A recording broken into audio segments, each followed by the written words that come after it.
Diante da negativa do ex-juiz Sérgio Moro em fornecer os dados sobre a sua remuneração para os órgãos de investigação, nós fomos movimentados por diversos atores que disseram, bom, caso ele negue, precisa de uma CPI.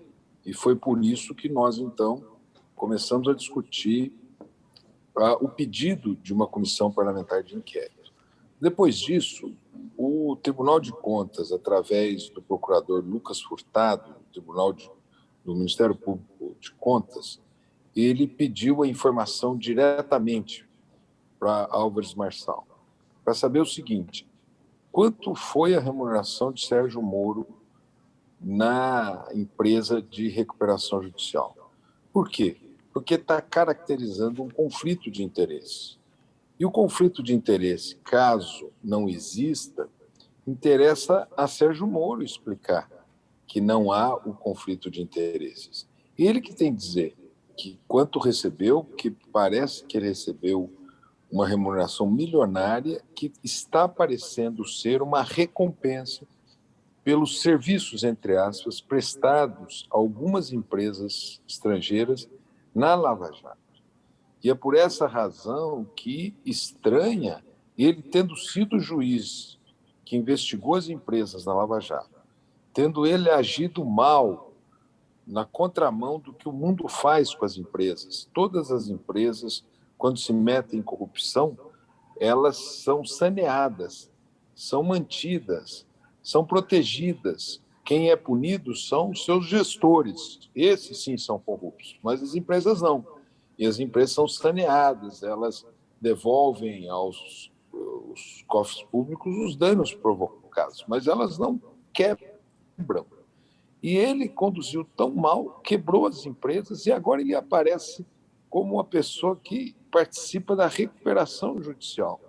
Então, isso pode estar acontecendo uma recompensa por esse serviço prestado, até porque ele não tem habilidades em recuperação de empresas. E, até onde se sabe, a remuneração foi muito desproporcional a qualquer remuneração de mercado. E, por essa razão, como ele se diz um combatente da corrupção, aqui é um caso clássico de corrupção, que ele está tergiversando. A nota do Podemos, ela não diz o que o Brasil precisa. Nós queremos oferecer, o Podemos deveria dizer o seguinte, e o Sérgio Moro, nós estamos dispostos a oferecer todas as informações que interessarem ao Tribunal de Contas, bastasse isso. E aí eles ofereciam, o Brasil conhecia, e todos nós poderíamos fazer um julgamento, e os órgãos de conta também. Mas ele não responde à remuneração que teve. Eles tentam ofender a quem pede, né?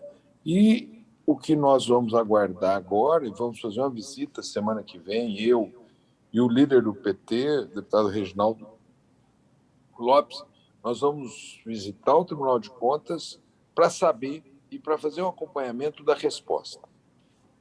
Assim, se essa resposta for dada para o Tribunal de Contas, não tem sentido uma CPI.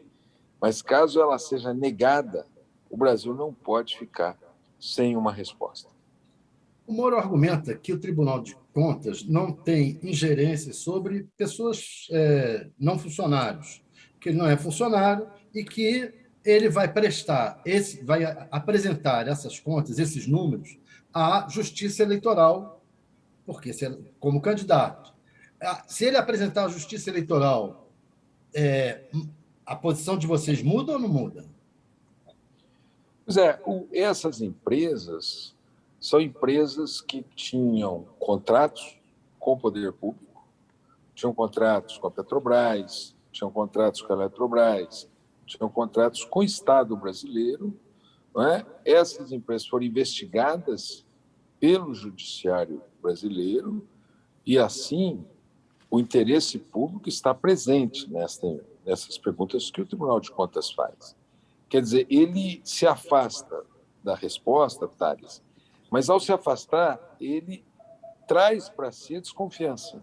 Por que ele quer, por que ele está negando oferecer essas informações?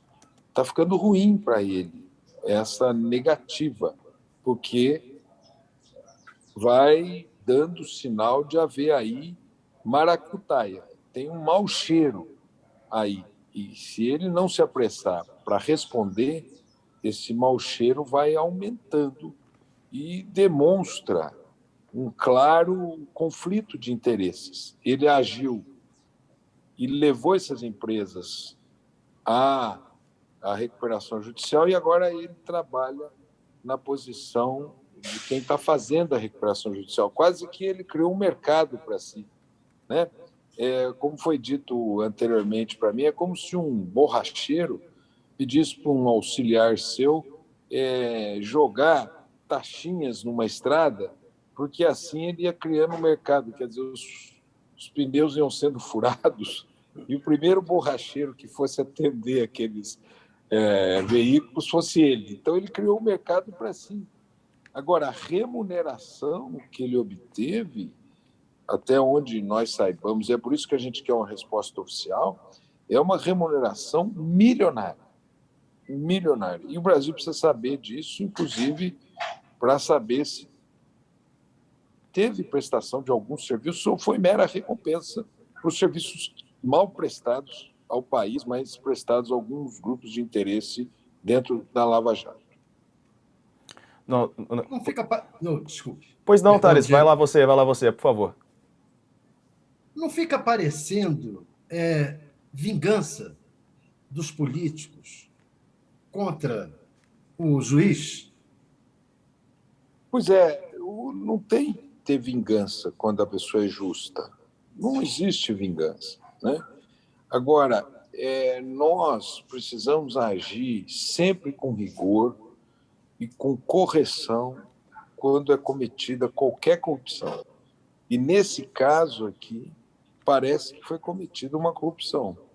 E assim, ninguém está, digamos assim, blindado de ser investigado quando há suspeitas de cometimento de corrupção. Por isso que nós temos que separar o que é vingança do que é uma investigação séria. Quem está promovendo essa investigação é o Tribunal de Contas. Eu não sei se o Tribunal de Contas teria, Thales, alguma vingança contra o Sérgio Moro. Não creio que o Ministério Público de Contas, nem os ministros do Tribunal de Contas. O que nós estamos aqui dizendo em reforço à investigação do Tribunal de Contas, ele tem que oferecer essas informações. Ele não pode sonegar a informação de nenhum órgão público. Ele, por muito menos, mandava prender. Não é isso, não. Então, nós estamos dizendo o seguinte, olha, nós queremos a máxima transparência dessas transações que aconteceram na relação dessa empresa, Álvares Marçal, e ele. Porque do outro lado estão as empresas que contrataram com o poder público, que ele levou essa condição de levá-las à recuperação judicial. O senhor acredita que há chance efetiva dessa CPI acontecer ou isso, no momento, perdeu força, né? A gente... Não, Diego, nós vamos aguardar a resposta dele. Eu creio que o Congresso Nacional concederá, caso precise. Nós só vamos saber se vai precisar ou será muito desproporcional e desnecessário caso o Tribunal de Contas consiga as respostas nas próximas semanas. É por isso que nós, no dia 1º, iremos ao Tribunal de Contas da União, tanto o líder Reginaldo Lopes quanto eu. E até quando vocês vão aguardar? Não, nós vamos ver o tempo que o Tribunal de Contas acha razoável. Nós vamos trabalhar, porque o Tribunal de Contas da União ele é um órgão auxiliar do Legislativo. E eles que vão nos dizer qual é o tempo razoável para a obtenção desta informação. Ainda que eu ache que interessaria ao ex-juiz Sérgio Moro oferecer a informação o mais cedo possível, porque já há uma nuvem de suspeição sobre essa transação.